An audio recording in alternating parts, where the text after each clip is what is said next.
के लिए हमारे सभी 6 विधायकों को असंवैधानिक तरीके से कांग्रेस में विलय करने की गैर कानूनी कार्रवाई की और यही गलत कृत्य इन्होंने अपने पिछले मुख्यमंत्रित्व कार्यकाल में भी किया था।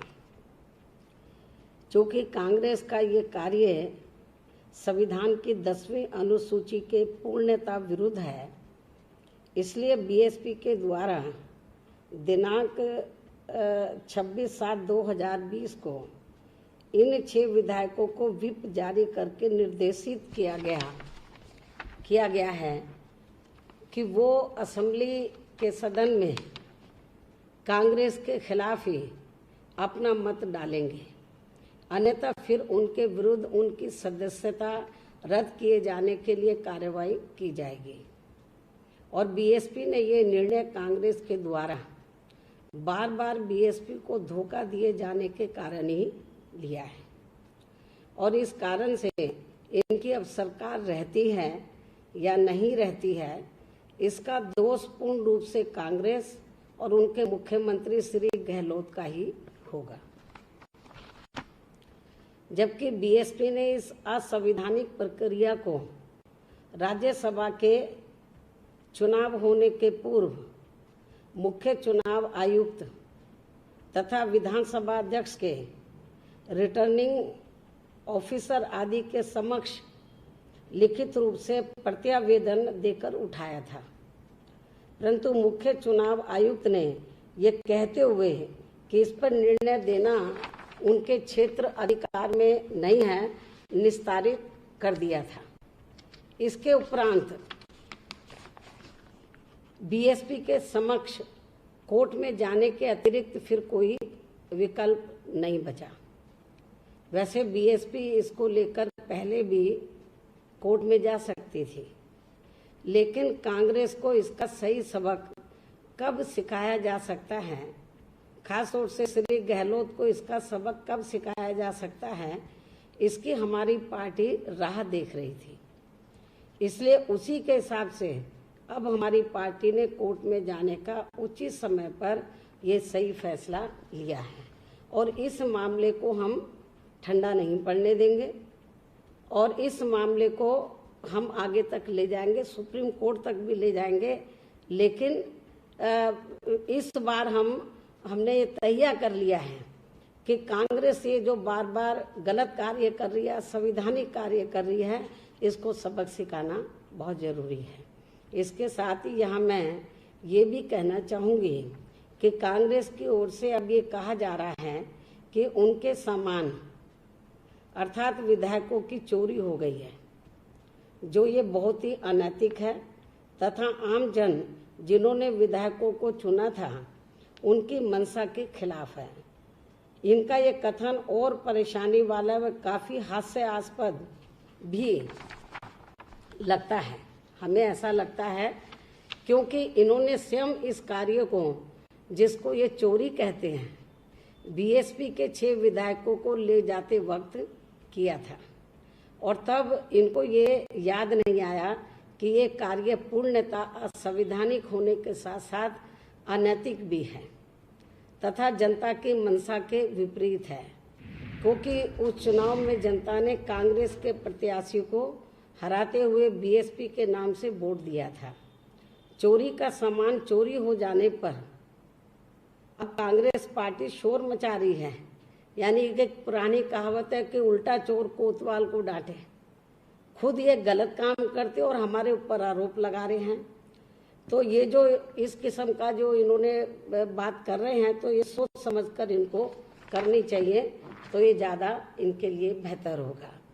इसके साथ ही यहाँ मैं ये भी कहना चाहूँगी कि कोरोना वायरस को लेकर आपको ये मालूम है कि पूरे दुनिया त्रस्त है, मतलब, और अपना मुल्क भी, अपना भारत देश भी काफ़ी त्रस्त है इस बीमारी।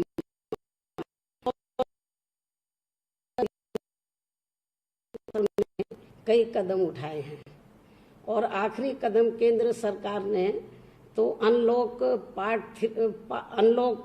के तहत कुछ शर्तों के आधार पर तो इन्होंने ये आखिरी कदम उठाया था अभी ये 3-4 दिन में अनलॉक पार्ट 3 जारी करने वाले हैं। मेरा केंद्र सरकार से ये कहना, राज्यों की सरकारों से भी ये कहना है कि इनको इसकी रोकथाम के लिए सही कदम उठाने चाहिए और जो इससे पीड़ित लोग हैं तो उनका इलाज प्रॉपर होना चाहिए और जहां जिन केंद्रों में इनको रखा जा रहा है उसकी साफ सफाई का पूरा ध्यान रखना चाहिए। तो जो हमें नजर नहीं आ रहा है, चाहे उत्तर प्रदेश का या देश के अन्य किसी भी राज्य का मामला है, तो जहां पर ये पीड़ित लोगों को रखा जा रहा है उन केंद्रों की हालत बहुत ज़्यादा खराब है और अपनी मर्जी सब हर राज्य के अंदर अपने हिसाब से वो लोग सब डिसीजन ले रहे हैं, कुछ समझ में नहीं आ रहा, हौच पौच है। इसलिए मेरा केंद्र की सरकार से ये कहना है कि जब आप अनलॉक पार्ट 3 जारी करने जा रहे हैं तो आपको बहुत सख्त कदम उठाने होंगे और जो भी आप नीति बनाए तो वो सभी राज्यों पर इम्प्लीमेंट होनी चाहिए। ऐसा ना हो कि कोई राज्य कुछ कर रहा है, कोई राज्य कुछ कर रहा है। तो एक नियम ऐसे बनाने चाहिए कि जो सभी राज्यों में इम्प्लीमेंट हों। इसके साथ ही मैं उत्तर खास तौर से देश में आबादी के हिसाब से जो सबसे बड़ा प्रदेश है उत्तर प्रदेश, तो उत्तर प्रदेश में जो इस समय कानून व्यवस्था चल रही है उसके बारे में भी मैं कहना चाहूँगी कि उत्तर प्रदेश में वर्तमान में कानून का नहीं बल्कि गुंडों, बदमाशों, माफियाओं, अपहरणकर्ताओं, बहन बेटियों की इज्जत आबरू लूटने वालों का राज चल रहा है, डकैतों का राज चल रहा है, चोरों का राज चल रहा है। तो उत्तर प्रदेश में कानून का नहीं बल्कि आपराधिक तत्वों का राज चल रहा है और इस मामले में तो वहाँ के मुख्यमंत्री के खुद का अपना जिला भी अछूता नहीं रहा है। अभी रिसेंटली कई घटनाएं काफ़ी गंभीर घटी हैं पूरे उत्तर प्रदेश में, तो जनता त्राही त्राही कर रही है खासतौर से कानून व्यवस्था के मामले में। और केवल कानून व्यवस्था को सुधारने के लिए तो बयानबाजी से काम नहीं चलेगा, इनको जमीन पर उतरकर कुछ सख्त फैसले लेने होंगे। और मैं उत्तर प्रदेश के मुख्यमंत्री को ये कहना चाहूँगी सलाह के तौर पर कि इस मामले में यदि इनकी सरकार ये चाहती है कि प्रदेश में अपराधियों का नहीं बल्कि कानून का राज चलना चाहिए, तो इसके लिए इनको बिना कोई शर्म किए हुए तो इसके लिए इनको बीएसपी के शासनकाल से काफ़ी कुछ इस मामले में सबक सीखना होगा, क्योंकि मेरा 4 बार यूपी में शासनकाल रहा तो उत्तर प्रदेश में सही मायने में कानून का राज चला था। तो इसमें इनको हिचकिचाहट नहीं करनी चाहिए बल्कि मेरी गवर्नमेंट से सबक सीखकर तो इनको उत्तर प्रदेश में वहाँ की जनता को सही मायने में कानून का राज देना चाहिए। इसके अलावा आपको ये मालूम है कि अब ये बरसात का सीजन चल रहा है तो पूरे देश में तो बाढ़ कुछ में कम है कुछ में ज़्यादा है। उत्तर प्रदेश में भी काफ़ी बाढ़ आई हुई है कुछ राज्यों में और बिहार में तो बहुत बुरा हाल है। तो मेरा बिहार की सरकार को भी, उत्तर प्रदेश की सरकार को और केंद्र को भी यही कहना है कि देश के जिन भी राज्यों में बाढ़ आ रही है तो वहाँ पर वहाँ की राज्यों की सरकारों को भी और केंद्र की सरकार को भी तो जरूर ध्यान देना चाहिए। जो बाढ़ से पीड़ित लोग हैं तो उनकी पूरी हर स्तर से उनकी पूरी मदद करनी चाहिए, क्योंकि इसमें और दलगत राजनीति से ऊपर उठकर जो भी पीड़ित लोग हैं उसमें ये नहीं देखना चाहिए वो फलाना पार्टी के लोग हैं, सबकी मदद करनी चाहिए, ऐसा मेरा ये कहना है। तो इसलिए खास तौर से कोरोना महामारी के चलते तो केंद्र को अभी तक जो भी कदम उठाए हैं तो हमने हमेशा उनका साथ दिया और हम तो अब फिर केंद्र की सरकार को कह रहे हैं कि लोग थोड़े से लापरवाह हो रहे हैं और लोग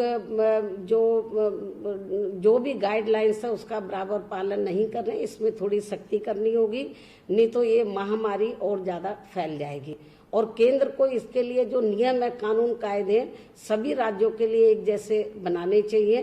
राज्यों के ऊपर यदि छोड़ देंगे तो बहुत गड़बड़ हो जाएगा। छोड़ के देख लिया है तो मुझे क्या लगता है राज्यों के साथ बातचीत करें, उनकी सहमति लें, एक जनरल पॉलिसी इनको बनानी चाहिए, नीति बनानी चाहिए, तो ताकि ये जो बीमारी है आगे बढ़ने की बजाय तो इस पे कुछ रोकथाम लग सके।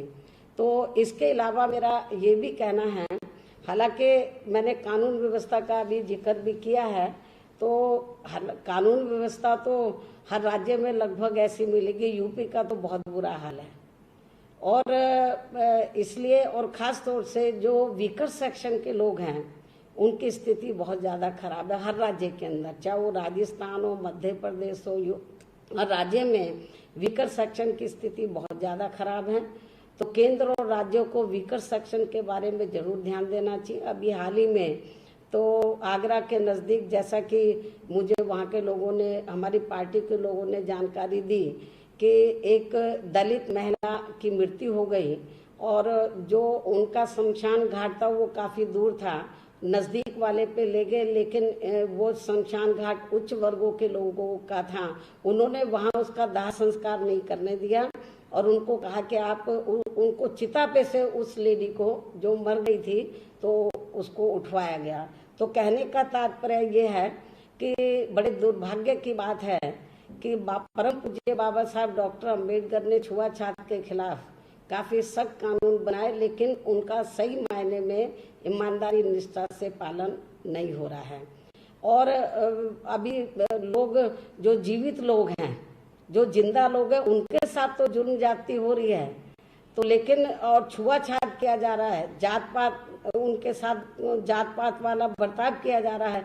लेकिन अब तो दलितों के साथ जो है मरने के बाद भी, देहांत के बाद भी, तो उनके साथ जो छुआछूत किया जा रहा है, ये मैं समझती हूँ ये ठीक नहीं है।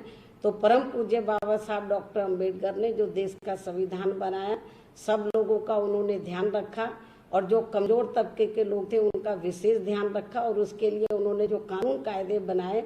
तो मेरा केंद्र की सरकार से भी ये कहना है, उत्तर प्रदेश की सरकार से खासकर ये कहना है कि जो कानून बने हैं उनको ईमानदारी निष्ठा से इसको इम्प्लीमेंट कराए और जो इस किस्म का बर्ताव कर रहे हैं, जो चाहे वो अधिकारी हैं चाहे वो लोग हैं, तो ऐसे मामलों की उच्च स्तरीय जांच करा के तो उन लोगों के खिलाफ भी कार्रवाई की जानी चाहिए और जो अधिकारी इसमें ढीलापन यदि रवैया अपना रहे हैं तो उनको भी नहीं छोड़ना चाहिए, क्योंकि सख्ती तो करनी पड़ेगी।